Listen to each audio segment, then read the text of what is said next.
4장. 다른 사람의 마음을 얻는 확실한 방법.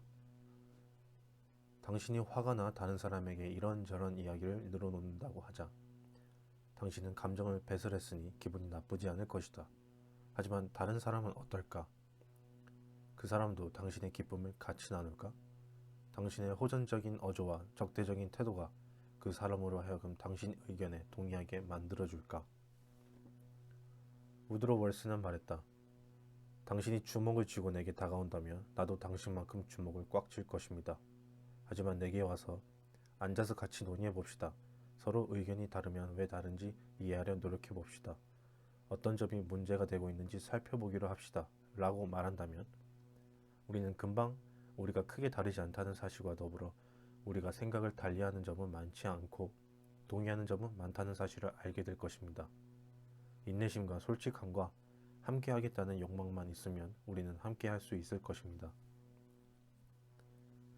존 록펠러 주니어야말로 우드로 윌슨이 말했던 진실을 가장 잘 이해하고 있던 사람이다.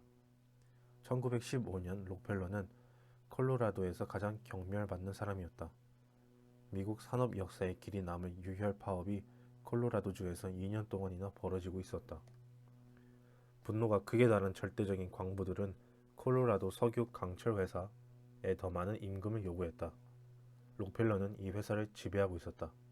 자산은 파괴되고 군대가 개입했다. 유혈이 낭자했다. 광부들은 총에 맞았다. 시체들은 총알로 구멍이 숭숭 뚫려 있었다. 이렇게 서로에 대한 혐오로 불타오르는 일촉즉발의 상황에서 록펠러는 파업 노동자들을 자신과 같이 생각하게 만들고 싶었다. 그리고 록펠러는 이 일을 해냈다. 어떤 방법이었을까? 이야기를 풀어보도록 하자. 록펠러는 그곳 사람들을 만나고 접촉하면서 몇 주를 보낸 다음 파업 대표자들 앞에서 연설을 했다. 이 연설은 처음부터 끝까지 걸작이었다. 그 결과는 놀라웠다. 연설로 인해 록펠러를 집어삼키려 했던 거센 폭풍과 파도는 잠잠해졌다. 오히려 록펠러는 많은 추종자들을 얻었다. 이 연설은 노동자들에게 우호적인 방식으로 사실들을 제시했기 때문에 파업 노동자들도 자신들이 격렬하게 싸워왔던 임금 인상에 대해서 더 이상 이런 방구도 없이 작업에 복귀할 수밖에 없었다. 다음은 이 놀라운 연설의 시작 부분이다. 이 연설이 얼마나 우호적이고 상냥한지에 주목하여 읽어보라. 록펠러가 말을 건네고 있는 사람들은 며칠 전만 하더라도 그를 목매달고 싶어하던 사람들이라는 점을 기억하라. 하지만 록펠러는 마치 의료 선교사들을 대하듯 친절과 예의를 다해 이들을 대했다. 그의 연설은 다음과 같은 표현들로 빛난다. 이 자리에 서게 되어 자랑스럽습니다. 저는 여러분의 집을 방문했습니다. 여러분의 아내분들과 자녀들도 만났습니다. 그러니 우리는 모르는 사람으로 만난 게 아니라 친구로 상호 우위 정신에 입각해서 서로의 이익을 위해 만난 겁니다. 제가 이 자리에 있는 건 오로지 여러분의 호의 덕분입니다. 다음은 록펠러의 연설의 첫 부분이다. 오늘은 제 인생에서 중요한 날입니다. 이 훌륭한 회사 직원 대표분들을 경영자와 관리자들과 더불어 처음으로 만나는 운 좋은 날이니까요. 이 자리에 서게 되어 정말 자랑스럽습니다. 제가 죽는 날까지 이 모임을 기억할 것 같습니다. 이 모임이 2주 전에 열렸더라면 저는 여러분 대부분께 낯선 사람으로 이 자리에 서 있었을 것입니다. 겨우 몇 명의 얼굴이나 알아봤겠죠. 하지만 지난주에 저는 남부 탄전의 모든 광산촌을 찾아 자리를 비운 분들을 제외하고는 모든 대표분들과 대화를 나누는 시간을 가졌습니다. 여러분의 집에도 방문해 아내분들과 자녀들도 만났습니다. 그러니 우리는 모르는 사람으로 만난 게 아니라 친구로 만난 셈입니다. 상호 우위 정신에 입각해서 서로에게 이익이 되는 방안에 대해 논의하는 기회를 갖게 되어 기쁩니다. 이 모임은 노사간의 대표 모임이니 제가 이 자리에 있는 건 오로지 여러분의 호의 덕분입니다. 저는 노동자도 아니고 사용자도 아니니까요. 하지만 저는 여러분들과 제가 정말 가깝다고 느끼고 있습니다. 왜냐하면 어떤 의미에서 저는 주주와 임원진을 대표하고 있으니까요. 이 연설이야말로 적을 친구로 만드는 기술을 보여주는 최고의 예가 아닐까? 록펠러가 다른 방법을 취했다고 가정해보자. 록펠러가 광부들과 논쟁을 벌이며 그들 면전에 냉정한 사실들을 제시했다고 해보자. 어조와 암시를 통해 광부들이 잘못했다고 지적했다고 해보자. 모든 논리를 동원해 광부들이 틀렸음을 증명했다고 해보자. 어떤 일이 벌어졌을까? 더 많은 분노, 더 많은 혐오, 더 많은 폭동만 불러일으켰을 것이다. 어떤 사람이 당신과 생각이 다르고 그 사람의 마음이 당신에 대한 적대감으로 가득 차 있을 때는 아무리 훌륭한 논리를 들이대더라도 그 사람이 당신에게 동의하도록 만들 수 없다. 야단치는 부모, 군림하려 드는 사장과 남편, 잔소리를 늘어놓는 배우자 모두는 사람들을 자신의 생각을 바꾸려 들지 않는다는 사실을 깨달아야 한다. 억지로 그 사람들을 당신이나 내 생각에 동의하게 만들 수 없다. 하지만 우리가 친절하고 우호적이라면 그들을 더 친절하고 우호적으로 만들 수 있다. 링컨도 사실상 같은 이야기를 했다. 이미 100년 전에 했던 링컨의 이야기는 다음과 같다. 벌꿀 한 방울에 한 통의 쓸개즙보다 더 많은 파리가 꼬인다. 는 오래된 격언은 진실이다.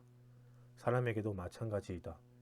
어떤 사람을 당신 생각에 동의하게 만들고 싶다면 먼저 당신이 진정한 친구라는 확신을 주어야 한다. 그것이 바로 그의 마음을 사로잡는 벌꿀 한 방울이다. 당신이 벌꿀 대신 무엇이라고 부르든 간에 그것은 그 사람의 마음을 얻는 확실한 방법이다. 비즈니스맨들은 파업 노동자들에게 우호적으로 대하는 편이 훨씬 좋다는 사실을 배우는 중이다. 예를 들어보자. 화이트 자동차 회사의 2,500명에 달하는 노동자들은 임금 인상과 유니온숍을 외치며 파업을 벌이고 있다. 사장이었던 로버트 블랙은 화를 내지도 비난하지도 않았다. 그들을 협박하며 독재자 공산주의들이나 늘어놓을 만한 말도 하지 않았다. 오히려 파업 노동자를 두둔했다. 그는 클리브랜드 신문에 광고를 내어 파업 노동자들이 평화로운 방식으로 도구를 내려놓은데 대해 칭찬했다.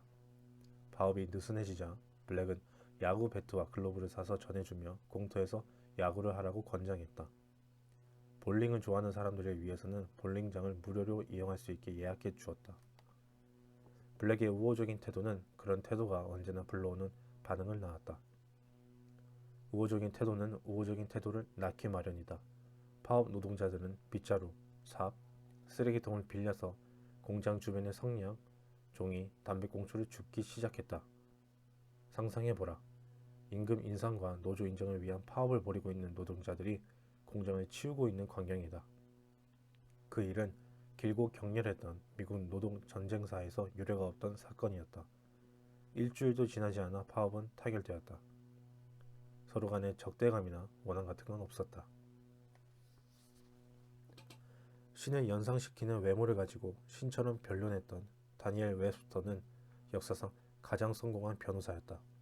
하지만 웹스터조차 다음과 같이 우호적인 말로 그의 강력한 주장을 시작했다. 배심원 여러분이 고려하시겠지만 아마도 이런 점은 신사분들께서 생각할 가치가 있다고 사료됩니다. 여러분들이 설마 놓치시지는 않으리라 믿는 몇몇 사실들을 보여드리자면, 혹은 인간 본성에 대해 잘 알고 계신 여러분들은 이 사실들이 얼마나 중요한지 쉽게 아실 수 있겠지만 같은 말이었다. 웹스터는 밀어붙이지도 않았고 강압적인 방법을 사용하지도 않았다. 자신의 의견을 다른 사람에게 강요하려는 시도조차 하지 않았다. 웹스터는 부드럽게 말했고 침착하고 우호적인 접근 방식을 이용했다. 이러한 방식으로 그는 유명해질 수 있었다. 당신이 파업을 해결하라는 요청을 받는다든가 배심원 앞에서 변론한다든가 하는 일은 없을 수 있다. 하지만 임대료를 깎고 싶은 경우는 있을 수 있다. 그러한 상황에서도 우호적인 접근 방식이 도움이 될까? 한번 알아보도록 하자. 엔지니어였던 스트럽은 임대료를 깎고 싶었다. 주인은 냉정한 사람으로 알려져 있었다. 스트럽은 주인에게 편지를 썼다. 그는 수업 시간에 말했다.